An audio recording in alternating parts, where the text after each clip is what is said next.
गया है कि पूरा जो सर्वे है उसका विवरण सार्वजनिक किया जाए। क्या कहेंगे इस पूरे कास्ट पे सर? देखिए, भारतीय जनता पार्टी ने जब कास्ट सर्वे हुआ था, जातिगत जो सर्वे था, उसमें भारतीय जनता पार्टी ने सरकार में रहते हुए पूरा साथ दिया था। और जब असेंबली के फ्लोर पर भी आया तब भी हम लोगों ने कहा कि इसका डिटेल पूरे बिहार के लोगों को जानना चाहिए, क्योंकि इसके अंदर बहुत सारे एरर हैं, बहुत सारी शिकायतें हैं लोगों की। और आपने सर्वे किया है, अगर रिकॉर्ड आपके पास है तो वो बिहार के लोगों को, देश के लोगों को जानने का पूरा अधिकार है।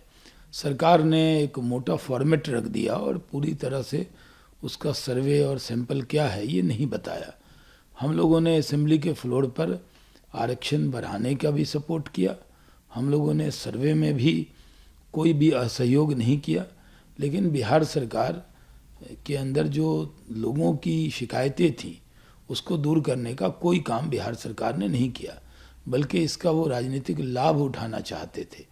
हम लोगों ने असेंबली में on the floor of the house और काउंसिल के अंदर भी ये मांग की कि जो आपके पास सर्वे आया है, जनता का सर्वे है, आप इसको फ्लोर पर पूरा रख दे, इसको जानने का अधिकार होना चाहिए। आज आजकल डिजिटल फॉर्म में तो कितने भी पेजेस हों तो उसमें कोई दुश्वारी नहीं है, लोग पेज संख्या निकाल कर वो देख सकते हैं। जो पंचायत के लोग हैं, जो स्टेट के अंदर लोग हैं, उन सबको अधिकार है जानने का। वही बात माननीय सुप्रीम कोर्ट ने कहा है, तो हम इसका स्वागत करते हैं।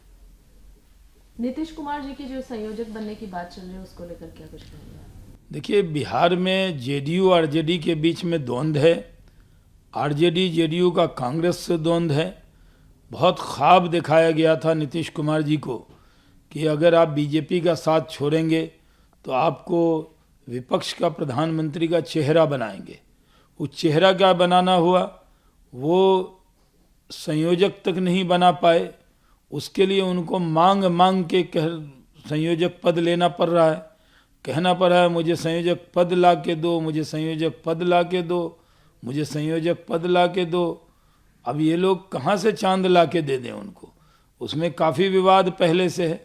ममता जी और अरविंद केजरीवाल ने नाम खड़गे साहब का आगे कर दिया था, जिससे नीतीश कुमार जी नाराज़ हुए और कुछ न बन सके तो वो अपने पार्टी के ही अध्यक्ष बन गए थे, क्योंकि क्षेत्रीय पार्टी के वो राष्ट्रीय अध्यक्ष बन गए। उनकी पार्टी तो बिहार में सिर्फ 43 सीट जीत कर आई और फिर सरकार में थी मोदी जी की कृपा पे। अब वो दूसरा डील उन्होंने लालू जी से ले लिया कि 75 एमएलए वाले जो थे वो सरकार में थे और ये मुख्यमंत्री थे।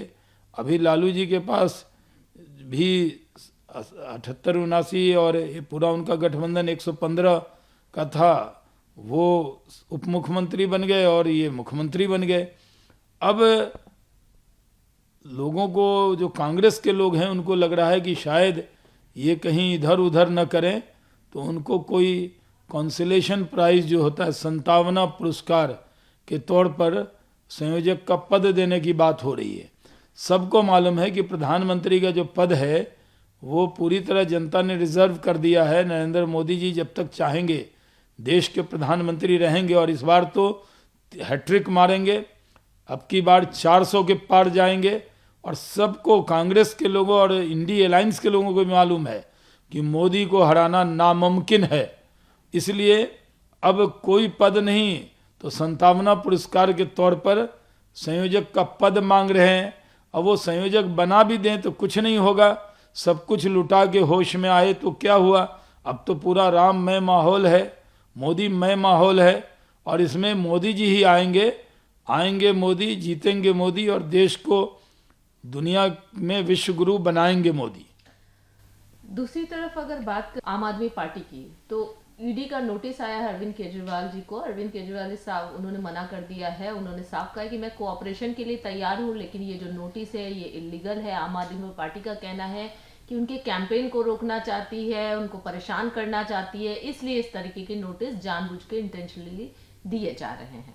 देखिए, किसी को कोई छोटा सा भी नोटिस आ जाता था तो आम आदमी पार्टी जब विपक्ष में थी तो कहती थी इस्तीफा कर दो, कानून को काम करने दो। और अब आम आदमी पार्टी के लोग खास हो गए, कट्टर ईमानदार कट्टर बेईमान हो गए। और वो जब नोटिस भी आता है उस पर तरह तरह के बहाने करते हैं, लेकिन कब तक खैर मनाएंगे। एक न एक दिन तो कानून से पाला पड़ेगा ही, सामना करना ही पड़ेगा। हाँ कहें या न कहें ये उनकी मर्जी है, लेकिन कानून हाँ न पे नहीं चलता, वो अपनी मर्जी पे चलता है। यही बात कांग्रेस लीडर ने भी कही कि अरविंद केजरीवाल ही वो हैं जिन्होंने लोकपाल की बात की थी। तब जब मैंने कहा था तो उन्होंने कहा था नहीं, नेताओं की भी ट्रांसपेरेंसी होनी चाहिए, हम आम इंसान हैं। आज अगर आम इंसान को नोटिस आता है और पुलिस घसीट के ले जाती, हम और आप होते, और आज आप दिल्ली के सीएम होकर आप कोऑपरेट नहीं कर रहे, आखिर क्यों? अगर आपने कुछ नहीं किया है नहीं किया, लेकिन आपको कोऑपरेट तो करना चाहिए ना। देखिए, वो कुछ भी कहें, आम आदमी पार्टी के लोग की कथनी और करनी में अंतर है। जब वो जीते थे तो कहते थे, वो बस में गए थे, कहते बंगला नहीं लेंगे, गाड़ी नहीं लेंगे, कोठी नहीं लेंगे, आम आदमी की तरह रहेंगे, एक ही तरह के शर्ट को 20 सिलाकर रोज़ पहनेंगे, आम आदमी दिखेंगे नहीं।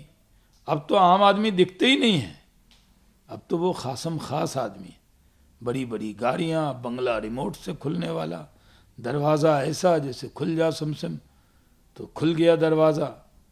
गए तो उनका चेहरा देख के वहाँ लगा है एक कैमरा, वो इनका चेहरा पहचानेगा तो दरवाज़ा खुलेगा। और मुख्यमंत्री का महल नहीं, पूरी तरह शीश महल भी शर्मा जाए ऐसा उन्होंने अपना महल बनाया। तो उनकी कथनी और करनी में बहुत अंतर है। और यही बात तो इंडिया अलायंस के लोग भी कह रहे हैं। भाई, आपके भारतीय जनता पार्टी जो बात कह रही है वही बात तो इंडिया अलायंस के लोग कह रहे हैं, और इंडिया अलायंस के लोग हमारी बात को आप गलत बता देते हैं, सीबीआई ईडी को गलत बता देते हैं। इंडिया अलायंस जिसके साथ बैठकर गोलगप्पे खाते हैं, जिसके साथ लिट्टी चोखा खाते हैं, बटाटा बड़ा खाते हैं, वो जो गलवहियाँ जिनके साथ करते हैं, जिनके साथ फोटो सेशन कराते हैं, अब वही लोग आपको कह रहे हैं, तो कम से कम उनकी बात को तो मानना चाहिए। तो पूरा देश मानता है कि आम आदमी पार्टी अब कट्टर ईमानदार नहीं, कट्टर बेईमान पार्टी है।